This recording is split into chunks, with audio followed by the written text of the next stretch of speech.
নমস্কার বন্ধুরা, চলে এসেছি আবার একটা নতুন ভিডিওর সাথে। আজকে একটু ছানার মিষ্টি করব, তাই ভাবলাম আপনাদের সাথে শেয়ার করি। ছানার মিষ্টিটা করার কারণ হলো আজকে আমার ঘরে দুধ কেটে গেছে। সেই কাটা দুধ দিয়ে আজকে একটু ছানার মিষ্টি করব। দিয়ে ছানাটাকে আমি ছেঁকে নিয়েছি, নিয়ে নাগড়াই করে এরকম করে ভালো করে ছেঁকে নিয়ে এই যে আমার এতটা ছানা বেরিয়েছে, এইটাকে আমি ভালো করে মাখবো। ছানার কাঁচা গোল্লা করব, তাই ভাবলাম আপনাদের সাথে একটু শেয়ার করি। এবার ছানাটাকে ভালো করে একটু মেখে নেব যতক্ষণ না খুব সুন্দরভাবে মসৃণ হচ্ছে।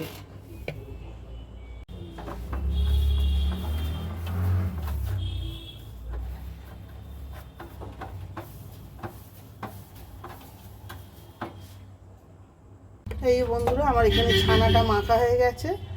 এই যে দুভাগে ভাগ করে নিয়েছি, একটা বেশিটা আর একটু কমটা দিয়ে আমার এত সুন্দর করে মেখে নিয়েছি।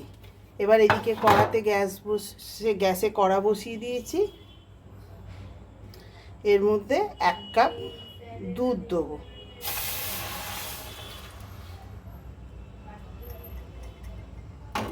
আমার এটা জাল দেওয়া গরম দুধ,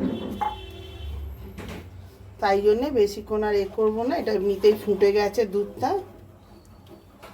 এর মধ্যে দিয়ে দেবো 1 কাপ গুঁড়ো দুধ।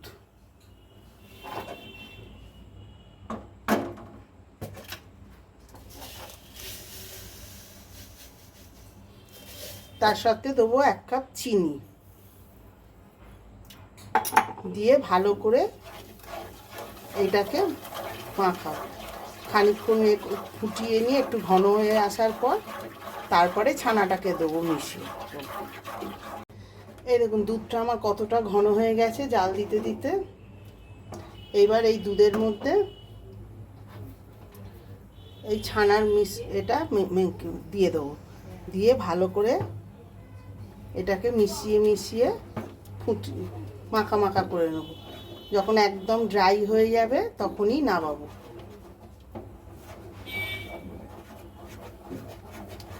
এই যে বন্ধুরা, আমার অনেকটা টাইট হয়ে গেছে।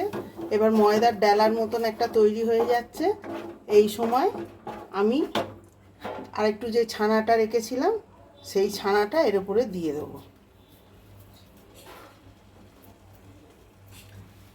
দিয়ে সবকে একসাথে এবার নাড়বো, নেড়ে মিশিয়ে একসাথে শুকনো একটা ডো তৈরি করে নামাবো।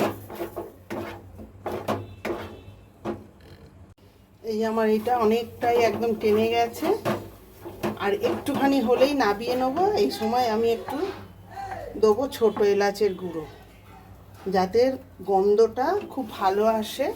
খুব একটা সেন্টের মতন গন্ধ আসবে, ভালোও লাগবে, খেতেও ভালো লাগবে, গন্ধটাও ভালো লাগবে। এই যে বন্ধুরা, আমার এটা মিশ্রণটা তৈরি হয়ে গেছে। এরকম টাইট একটু ঠান্ডা হোক, আমি পাকাবো। আর এখানে একটু গুঁড়ো দুধ নিয়ে নিয়েছি। গুঁড়ো দুধের সাথে আমি একটুখানি ভালো ঘি দিয়ে দিচ্ছি। ভালো ঘিটা দিয়ে দিলাম, দিয়ে মিশিয়ে নিচ্ছি।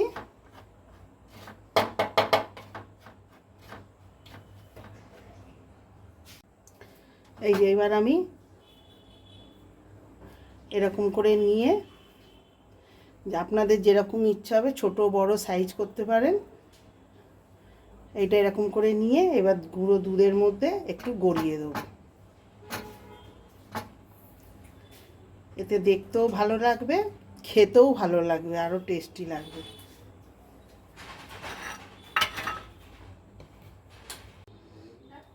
এই যে বন্ধুরা, আমার কাঁচা গোল্লা পুরো রেডি। আপনাদের একটা ভেঙে দেখি কত নরম হয়েছে ভেতরটা। এই দেখুন কত ভেতরটা নরম হয়েছে।